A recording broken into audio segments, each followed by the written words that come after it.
I'm going to be breaking down the entirety of the UFC 316 card from the first fight of the night all the way to the very top of the card with Merab Dvalishvili defending his championship against Sean O'Malley. Let's get right into it. Markel Medeiros versus Mark Choinsky. Markel Medeiros, Verdict guy, actually uses Verdict MMA. That's about all I know about him. Mark Choinsky making his debut undefeated. He's coming off regional, so take it with a grain of salt here. I will say, Markel Medeiros, 2-0 in the UFC. Some good wins. Austin Hubbard and Landon Quinones. Both decent names to have victories over. Not like, I mean, they're cans. Don't get me wrong, but 2-0 in the UFC. Fighting a debutante. Feel like he should be up in the world, but it's okay. Markel Medeiros versus Mark Choinsky. We're going with Markel Medeiros here. He's going to take it. I'm going to go by finish.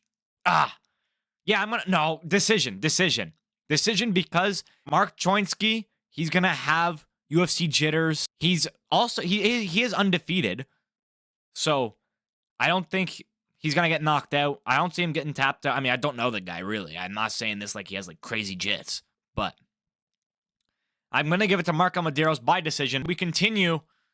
Quick little first fight there. Don't have much to say about it. This is going to be a long video. I'm going to rant.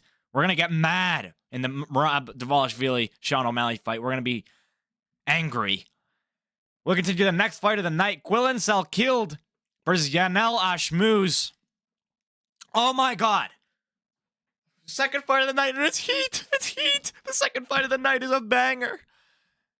Quillan Salkilde coming off of his debut where he knocked out Anshul Jubli in 43 seconds, I think.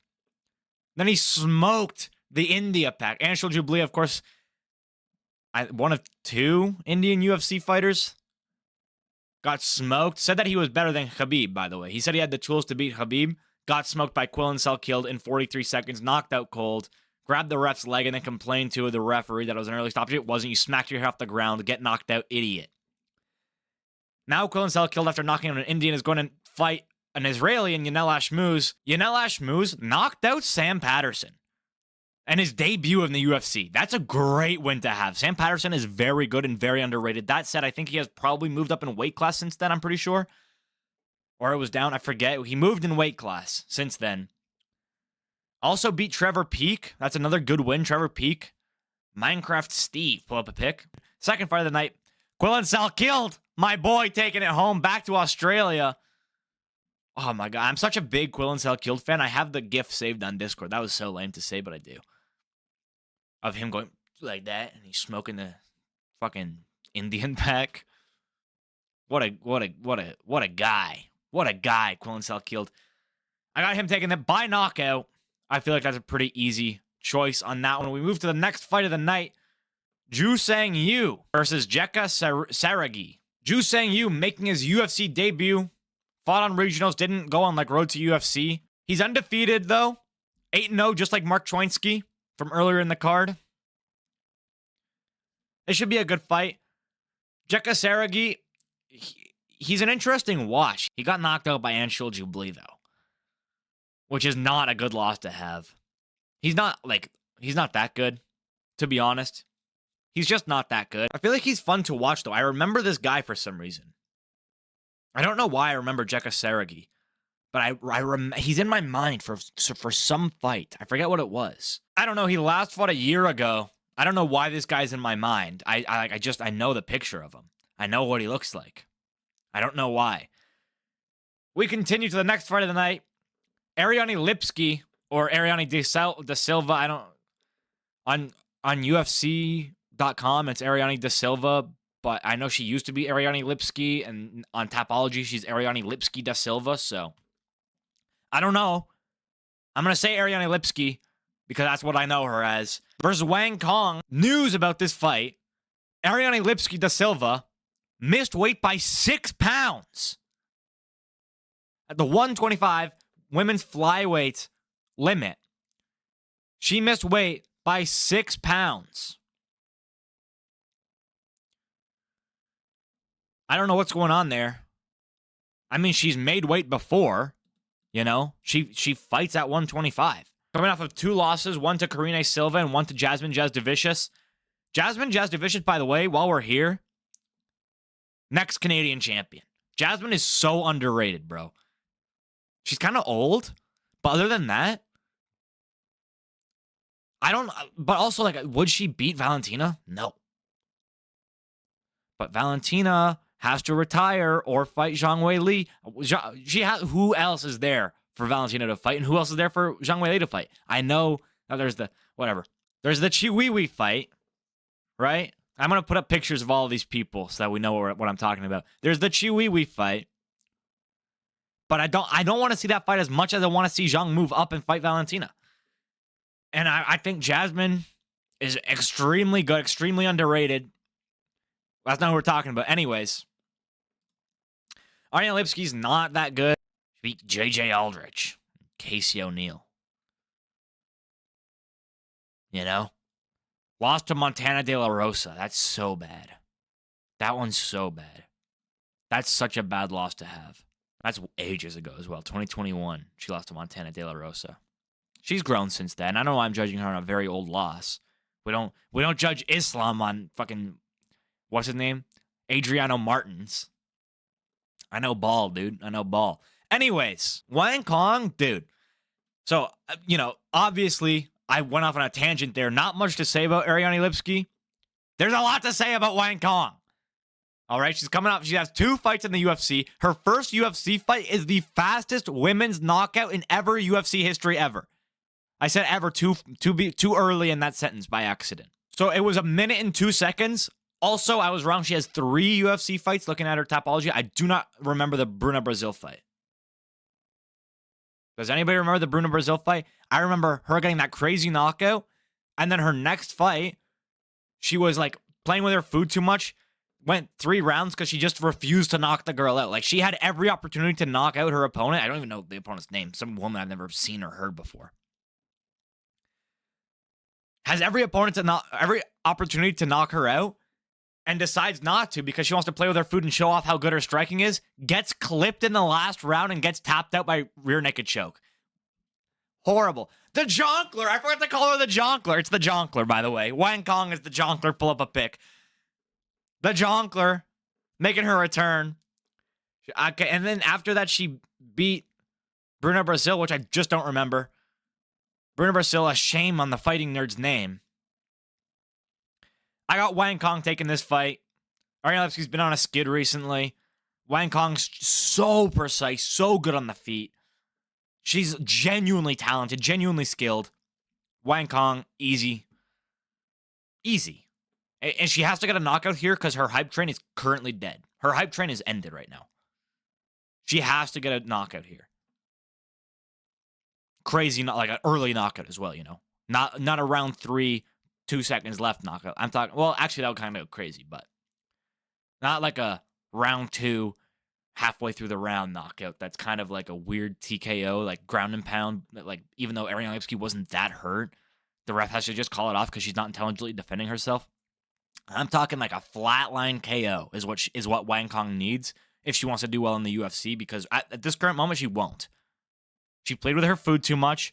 Her next fight, she was cautious, and I understand that, right? You just got tapped out because you were fucking around too much. So you have to be cautious in your next fight. But it was too cautious, and I don't remember the fight. It must have been boring. Anyways, Wang Kong taking this, hopefully by knockout. I want to see her do well in the UFC. We'll see where it goes. We move on to the next fight. What a banger. Another banger. Dude, we're what? 5 fights in? We have 3 bangers. Oh, they cooked so hard with this card. They actually cooked with this card. All of June is good, if we're honest here. If you're watching this video and you're not an MMA, I said it in the Discord. If you're watching this video and you are not an MMA fan, become an MMA fan this month. This month will sell you on MMA. It's so good. The whole month, all of June. Watch, it's only, listen, I know, it's 7 hours. All right, I get it. It's a lot, and also you have to pay for the first 2 hours. So really, it's only 5 hours. And for this card and the last card of the month, you have to pay $80 to watch the last 3 hours. I understand if you don't want to pay, just watch the prelims for free. You can watch the prelims. I'm pleading with you now because, listen, It's such a good month. It's month. It's such a good month. I was going to say year, and then I realized that this year has been awful, which is why I'm so hyped about this month. This year has been so bad for MMA. But this month, they cooked. Every week is good. This week is just good in general. Kanye West just dropped today. Donda 2 is on Spotify. On the main Kanye West account. Anyways, little tangent there. My pleas for you to become MMA fans. Chaos Williams going to be fighting Andreas Gustafsson. Chaos Williams, gamer dude, goes out there and bangs every single fight. In his Tapology picture, he has glasses. I didn't know he wore glasses, all right? This guy gives off no glasses aura, all right? Andreas Gustafsson making his debut was scheduled to make his debut last week. However, his opponent had to pull out due to injury or something. I forget. Well, it was like the day. Oh, yeah. His opponent was Trevin Giles, and Trevin Giles, after weighing in, made weight, and was walking back to his hotel room, tripped and hit his head and busted his head open and couldn't fight. So Andreas Gustafsson's fight was off. He's now on this week's card. 1 week notice to fight Chaos Williams in your UFC debut. Plus, there's a lot of hype around him. He was scheduled to be the first person to have those debut patches, but he obviously wasn't because it was canceled. He has a win on Contender Series. He's actually had 3 canceled UFC fights since January 11th. He's just been unable to make his debut, hoping that all goes well. They weighed in today, so if there's no news tomorrow, he's fighting, finally. There's a lot of hype behind this guy for making his debut. Chaos Williams, on the other hand, I said it before, Chaos is just a gamer, dude. Chaos goes out there and he bangs. He swings hard. He just gets into brawls, man. He gets into fights, for real fights. You know, I'm looking at his record right now. He's got a few. Oh my God, he lost to Michel Pereira. By decision, no less. He's so washed.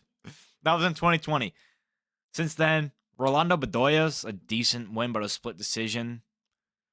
Carlston Harris, horrible win. He was also, to be fair, Chaos Williams also has been gone through the ringer going into this fight, because he's had 2 opponents prior to Andreas Gustafsson. Andreas Gustafsson is his 3rd opponent for this week. Not since the start of the year. For this week, he's had 3 opponents. If all goes well, we'll see Andreas Gustafsson make his debut, which is cursed, and Chaos Williams will have his fight, which is also cursed. This fight is bound to be a banger. Tune in. It's opening up the prelims for free on TSN, ESPN, wherever. If you're in Canada, Sportsnet, not TSN actually. America, ESPN, other countries, I don't know. Sorry. Moving to the next fight, Sergey Spivak versus Waldo Cortez Acosta. Waldo Cortez Acosta, I don't know how short notice this fight was. It doesn't say, but it is short notice. It was originally scheduled to be Sergey Spivak versus Shamil the Meal Deal Gaziv. The title walk starts now, which is actually very sad. If Shamil was on this card, it would be a 10 out of 10 card. I think it's like a 9 out of 10 card right now.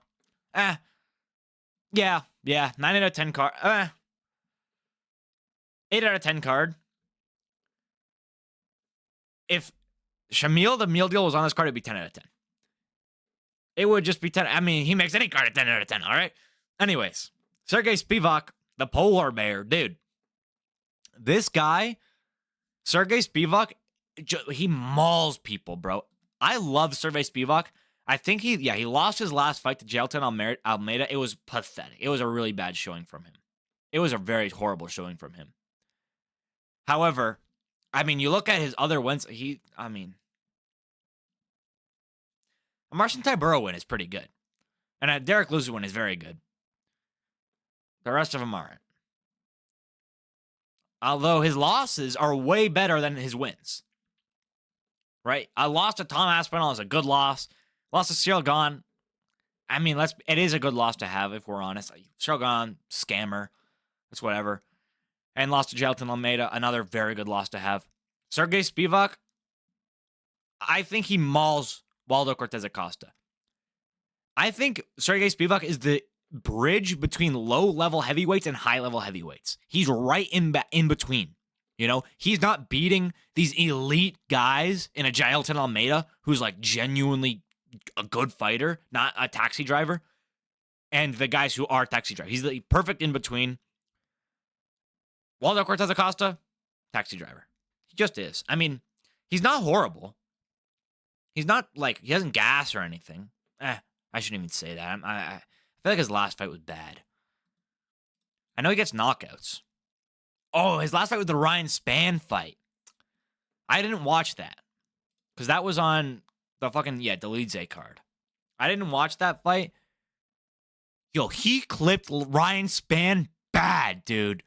Like, flatline KO'd him with a perfect hook. I remember seeing this now. I remember seeing the replays.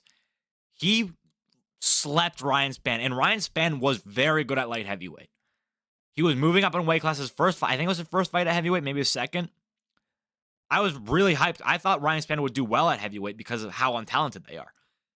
He got knocked out so clean. That was a very good win from Waldo Cortez Acosta. Now that I think about it, yes. I do remember this. His fight before that, Rebels of Spain, horrible fight. I think he does get mauled by Sergey Spivak. Sergey is so powerful on the takedown, on the pressure. Like, when Sergey is on top of you, you're not getting up. He's not getting off of you. Good luck. Please. You have to pressure Sergey Spivak and be wary of the takedown. He'll just, like, dude, Sergey's such a big guy. He just walks you into the cage and you just go down. You know? Like, I can't remember Sergey Spivak ever shooting a takedown. I swear he just walks them to the cage and throws them to the ground because he's a big, strong guy. He's like 6'11", 6'3". Waldo Cortez Acosta, he's taller. He's taller. Waldo Cortez Acosta is taller. My fault. Anyways, this is a banging fight. I'm actually hyped for this fight, for a heavyweight fight. I'm so excited. Oh my god, we continue. Azamat Murzakanov versus Brenson Ribeiro. What did Ribeiro do recently? I know the name, but I couldn't tell you one thing. Whoa! He knocked out Mingyang Zhang. That's a really good win to have. He knocked out Zhang Mingyang. The rest of his win, I mean, he's kind of mid. This is honestly one of the sleeper. Not a sleeper. A sleeper is like a good thing, right? This is like a boring. This is not a good fight. This is one of the very few. I mean, what?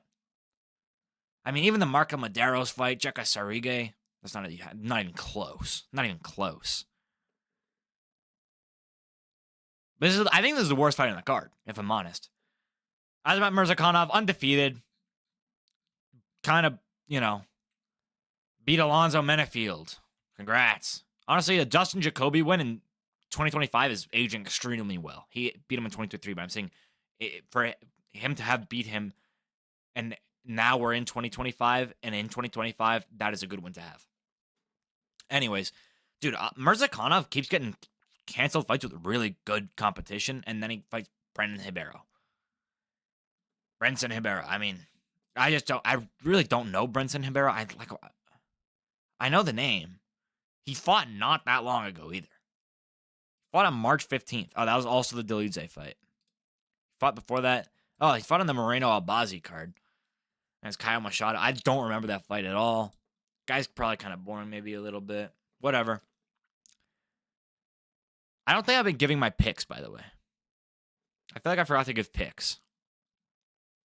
Chaos Williams versus Andreas Gustafsson. Oh my god. I'm going to go with Andreas Gustafsson. Former Aryan, though. I don't want to support that. I'm going to go with Chaos Williams. And, I mean, he's just not that good, bro. I'm going with Andreas Gustafsson by finish, by knockout. It kind of feels weird, though. Anyways, we continue. Sergey Spivak versus Waldo Cortez Acosta. I'm going with Sergey Spivak by finish. I don't know. I mean, he's got submissions. He's got knockouts. I'm going to go with submission for Sergey Spivak. I trust in him, bro. If Waldo Cortez Acosta, I might be heavily underrating Waldo Cortez Acosta. I might be really underrating him. But I'm going to go with Spivak for this one. I feel like he's just too big a guy, He's only losing to elite competition. I don't think Acosta is elite competition. Azamat Murzakanov versus Brendan Sampiero. Not how you say it. Azamat Murzakanov is going to get this done by finish. Let's say ground and pound knockout, maybe like late round 2, late round 3. Mid to late round 3. I don't think he does anything early in rounds. I don't really know though. He might be I don't fucking know the guy. All right, I'm sorry. We continue. What a banger! Bruno Silva versus Joshua Van.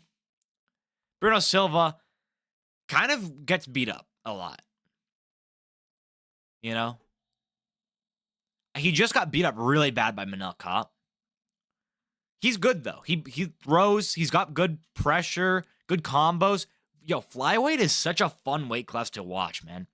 Joshua Van, young guy, right? Joshua Van, what, 23? Whew! Really young. I thought he was 25. Really young guy, Joshua Van. He's tied for the fastest fighter to ever land, was it 750 or 780 or something? Strikes landed. It was 7 fights. In 7 fights, I think it was 750. It was almost 110 landed strikes for every fight that he had in the UFC.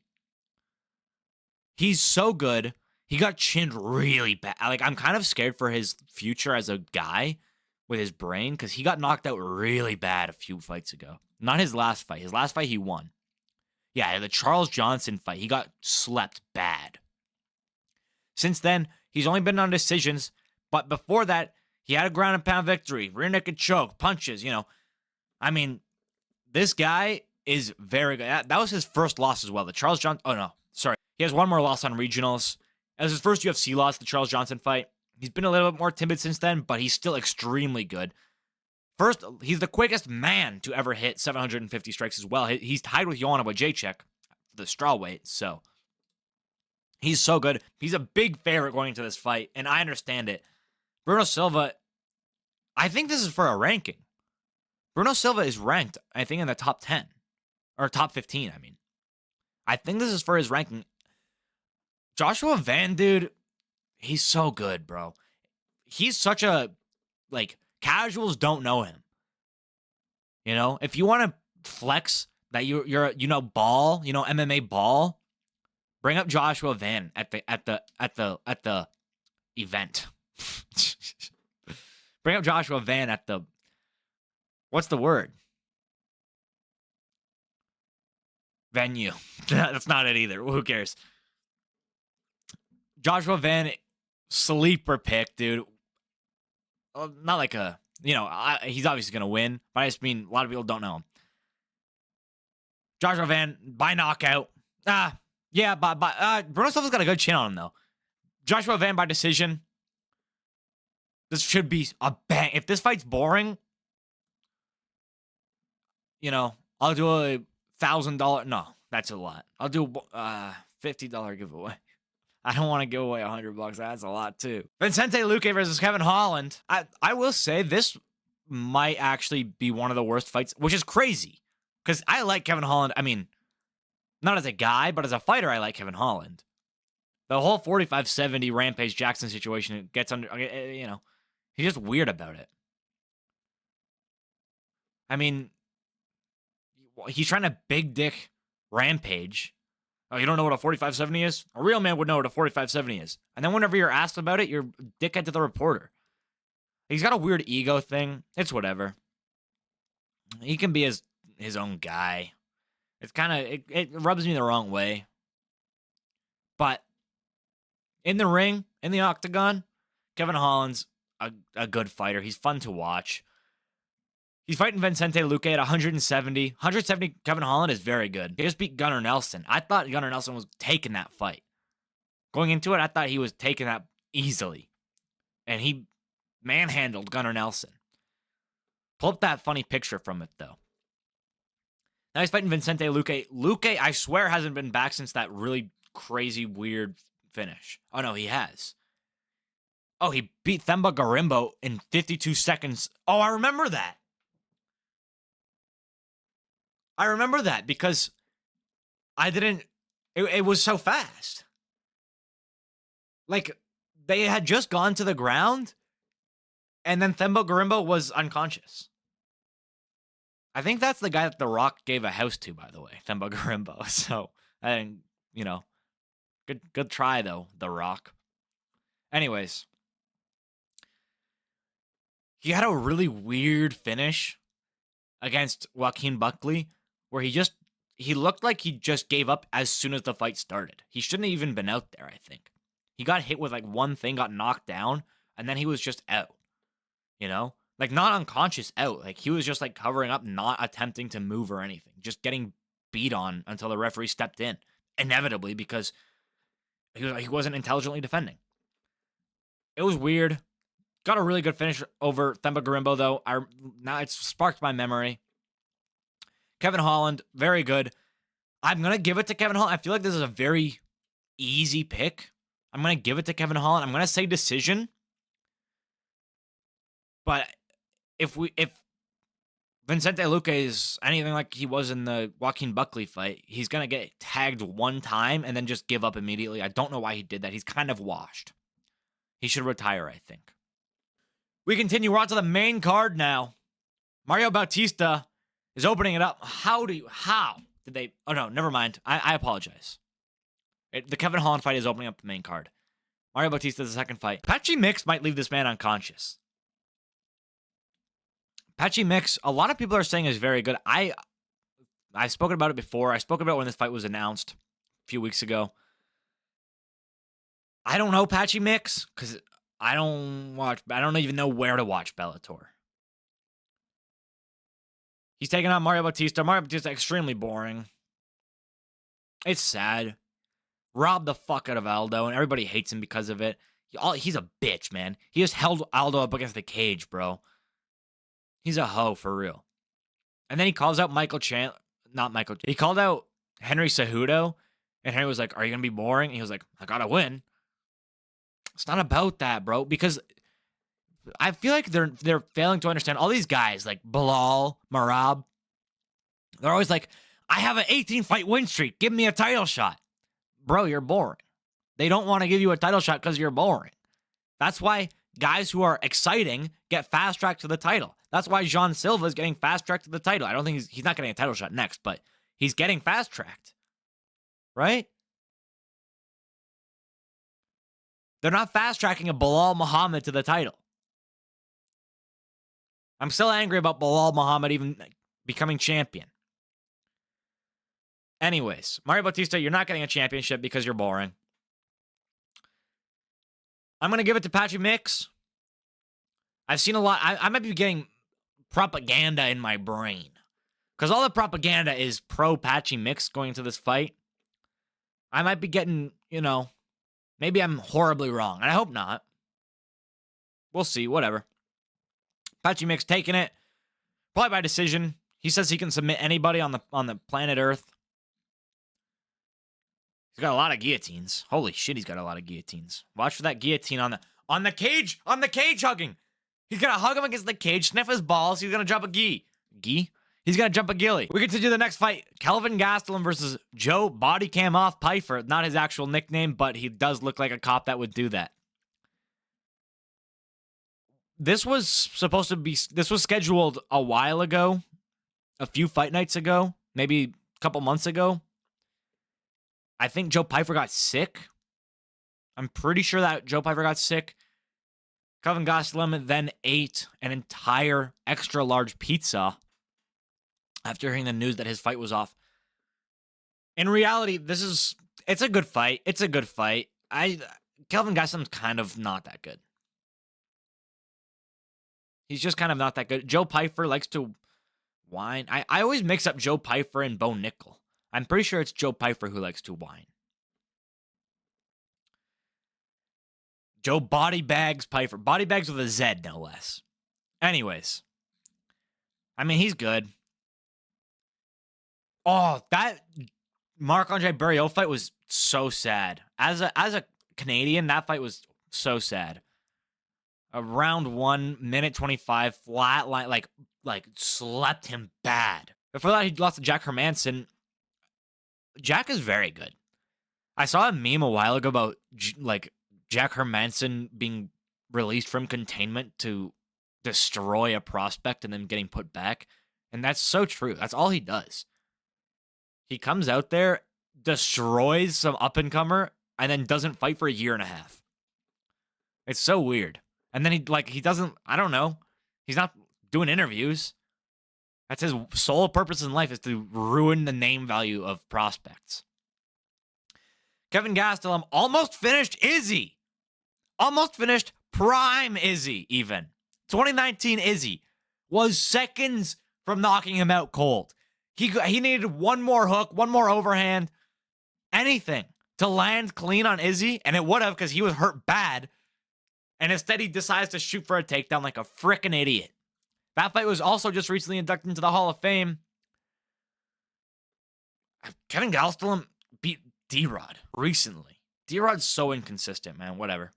I'm giving this fight to Joe Pyfer probably by knockout. I just see him chinning the fuck out of Kelvin Gastelum. I mean, I don't know. It'll be crazy. I think he gets flatlined, you know? Kelvin Gastelum gets flatlined. Did I say Kevin? My fault. We continue. The first title fight of the night. Julliana Pena versus Kayla Harrison. Oh. You know what's crazy? Julliana Pena is the champion and a plus 455 underdog. Kayla Harrison is a minus 625 favorite, a huge favorite. Going to they think that there's no way that Kayla Harrison loses this fight. I will say this, let it be known. Julliana Pena was once minus 1,200. Was it minus 1,200? She was plus 700. And Amanda Nunes was minus 1125. And Julliana Pena won by submission. All right? She submitted the GOAT, Amanda Nunes. We need to also talk about this label, the GOAT. I feel like Weili might take it. I love Weili. Big Weili guy. Julliana Pena, absolutely horrible. Genuinely, I don't know how she beat Amanda Nunes. It's crazy. Then she got 50-42.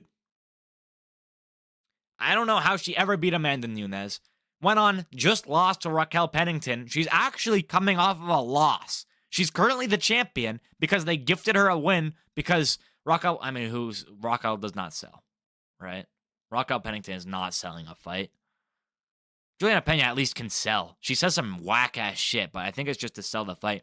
And her beef with Kayla Harrison is selling very well. Kayla Harrison, this is her third fight in the UFC. She's really good, man. I think that obviously, she takes this. Easily as well, I think. Julliana Pena sucks. She's so bad. She's so bad. All she does is spam 1-2. Her little, run forward like this. You know what I'm talking about. We've all seen it. Oopsies, I just elbowed my microphone. That hurt a lot. It's okay. That hurt, though. I could never be a fighter. Anyways, Kayla Harrison gonna take this fight, probably by submission. Could be a decision. I'm guessing submission, it's 5 rounds. But also, the 5 rounds could play into negatively against Kayla Harrison. I think it's worth a sprink on Julliana Pena. If I'm honest, it's worth a sprinkle. Because Kayla Harrison is a massive lady. She's huge. And she's cutting down to 135. Cutting all this weight and a 5-round fight might be bad for her. But she's so dominant and so good. I feel like she can easily win the first 3 if she doesn't finish it by then. I feel like maybe going into 4 and 5, she might have some difficulty with the gas tank. We'll see. I don't know. I think she takes it. I think there's no doubt that she takes this fight. Now we move on to the main event of the evening. Merab Dvalishvili versus Sean O'Malley. I'll have to get a drink. Sean O'Malley is an undeserving challenger going into this fight.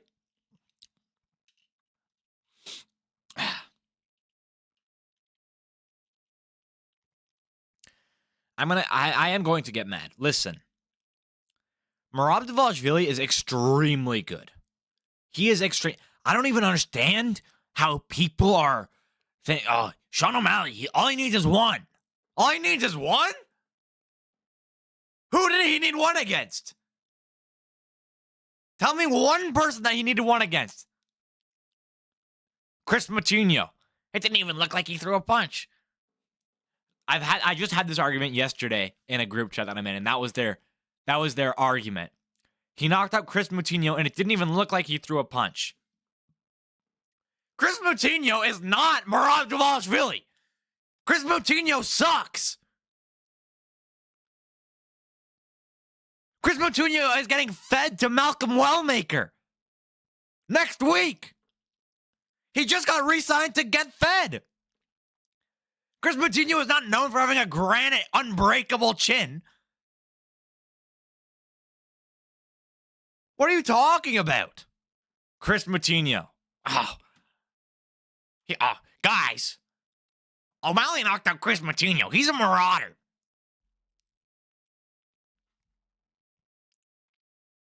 Who else did he knock out? Paiva. Where's Paiva now, huh? I'll tell you where he isn't. In the UFC. Because he's a can. O'Malley was fed cans. Then he couldn't knock out Pedro Munoz in round 1, so he eye-poked his shit. I don't understand that his loss... I will say his loss to Chito Vera was kind of, undeserved. I mean, it was unlucky, right? It was a loss, but it was unlucky. I'm not going to use that against him. But I will use... He hit Chito Vera with the cleanest knee we've ever seen landed in the UFC in history. Play the clip. He hit him with that knee, and Chito Vera ate that shit. Now, this does also play into Chito Vera having a phenomenal chin. But Figgy moved up from 125 and knocked down Chito Vera. Knocked him down. Clipped him so hard that his brain shut off for a split second, and he lost balance. That's how hard Chito Vera hit him. Sorry, that's how hard that Figgy hit Chito Vera. Sean O'Malley landed the cleanest knee we've ever seen, and Chito ate that shit. All right? And then he goes on to fight Merab Dvalishvili. I'm not even touching the Peter Yan thing. The Peter Yan win? Big quotations on that one. Sean O'Malley beat Peter Yan? Yeah, maybe in opposite. It's so dumb. It's such a dumb joke. Sean O'Malley beat Peter Yan? In what war? I mean, there's no way the judges were not paid in that fight. There's no way. He lost that fight. He lost 2 rounds to 1.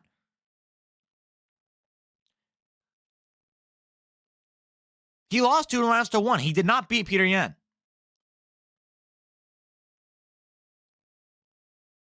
But it's okay. He gets gifted a victory over Peter Yan. Hits Chito with the cleanest knee. Who did he fight for the championship? Oh, he fought Aljo, and then he knocked out Aljo, kind of. I'm going to be honest. Hey. It was early. It was an early stoppage. It was an early stoppage. I'm an O'Malley fan, by the way. I like O'Malley. All right? I think he would be great. I think he's great for the sport as a champion. I like O'Malley a lot. He draws people to the sport. He's got a big name. I think his trash talk is mid as fuck, though. I mean, you seen that thing where he's talking to Henry Cejudo? It's only funny because Figgy's side-eyeing them. Sean O'Malley's trash talk in that clip is awful. That guy's so cringy. You're a loser. I'm saying all this. It sounds like I hate Sean O'Malley. I like Sean O'Malley. I want him to be champion. I want Merab to lose. He does not deserve it. So then, let me continue breaking it down. Beats Aljo, early stoppage. All right, beautiful. I mean, I will say this: beautifully timed counter. It was a crutch from Tim. I almost said Tim Dillon. What's his coach? It was a crutch from Tim Welch that Tim yells, "You gotta go, Aljo!" And then Aljo shoots a takedown or like rushes in for like a takedown thing, I think, with his hands kind of low. And O'Malley fires a perfect counter straight. It was beautiful. It was an early stoppage. Aljo wasn't out. I know he never complained about it. Good on him. I think he didn't want that whole like you're an actor narrative. And I think he was moving up anyways after that fight. But it was an early stoppage. We'll be honest. Just be honest. It was an early stoppage. He was still in it. He was rolling to his back as the referee stopped it. That's early. That's objectively early. He was conscious enough to intelligently defend by, rolling to show his back. He was rolling to his knees as the referee stepped in and stopped it. That's the definition of intelligent defense. It's whatever. Then he fights Chito Vera, hits him with the cleanest knee, beats the shit out of Chito Vera for 5 rounds. It was a dominant performance. It was actually quite good. I think it was O'Malley's one of his best performances, if not his best performance. I mean, that fight was amazing. As a fight, I mean, the fight wasn't like crazy good. Hits him with the cleanest knee we've ever seen. Does not knock him out because Sean O'Malley has no power. Then he goes on to fight Merab Dvalishvili and gets destroyed. Now this was, by the way, in September. I think August. It was the Sphere card. It might have been September though. That was Noche UFC, wasn't it? Yeah, it was September. Maybe it was August. I don't know. Whenever it was. I'm looking it up. Yeah, September. It was September. Loses to Merab in September.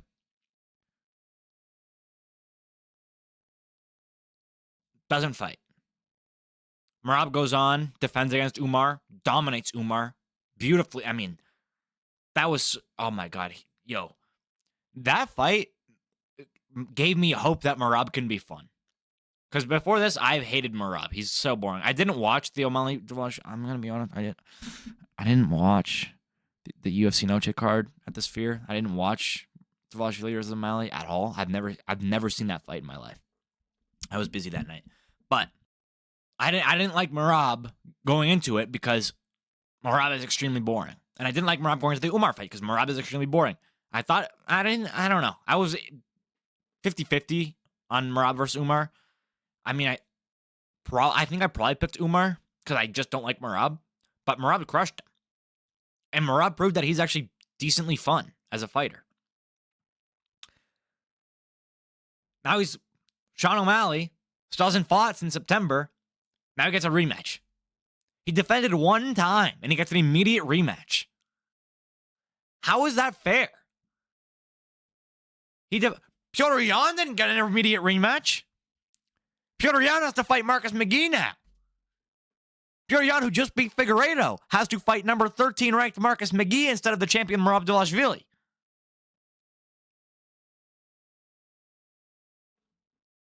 What's going on there? But Sean O'Malley gets an immediate rematch after one defense against Chito Vera, who was gifted a title shot, by the way, only because there was a storyline.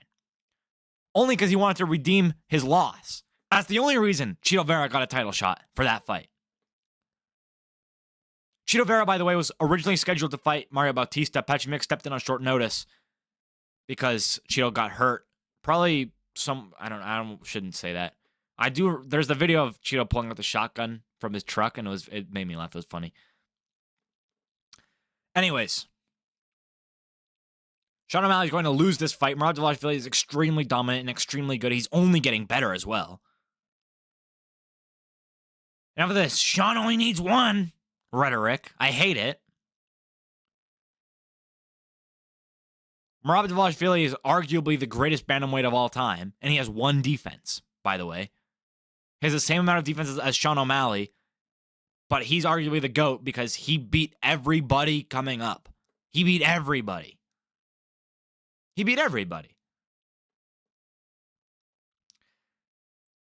Sean doesn't deserve shit, dude. They want him to win so bad. They want Sean to... On the high key, if this goes to decision, it might be an O'Malley fight. No matter what happens. They want Sean to win this fight so bad. They need Sean as a champion right now because there's no other superstar. And I know that they call him the superstar because there's that Roku TV series And in the episode titled Superstar, it's all about Sean O'Malley. It's about Sean. And he walks out to Superstar by Lupe Fiasco. Or Lupe. I think it's Lupe, though. But it could be Lupe. I don't know. Correct me in the comments. I mean, this is a good fight. Don't get me wrong. This is an extremely good fight. I just don't think O'Malley deserves a rematch. At all. And Merab has done way more to warrant other people fighting him. It's not like Merab had a really close fight against O'Malley and then a really close fight against Umar, and now they're giving O'Malley a rematch after O'Malley beat somebody else. Merab dominated O'Malley, dominated Umar, and now O'Malley gets an immediate rematch for no reason other than he brings name value. Put him on the co-main event. Run back O'Malley and yawn, for Christ's sake. Put Sandhagen against Merab. That's a banger. Corey would get destroyed, but Corey deserves it. Not to get destroyed. He deserves a title shot. I'm a big Corey fan as well, by the way. Anyways, that'll do it for this video. Thank you guys so much for watching. If you did enjoy, please consider hitting the like button and the subscribe button, as it does really support my channel. Also, if you want the notifications, you should hit the note. Like, I post every Wednesday, every Friday, debate. I might start posting every Sunday. We'll see, like maybe every other Sunday kind of thing, just to start off, see how it goes. But every Wednesday, every Friday, every week, forever. Did you agree with my picks? Let me know in the comments. If you didn't, who did you pick? Do you have O'Malley? Are you one of these people that says O'Malley just needs one? Let me know. Thank you guys. Again, I'll see you next time.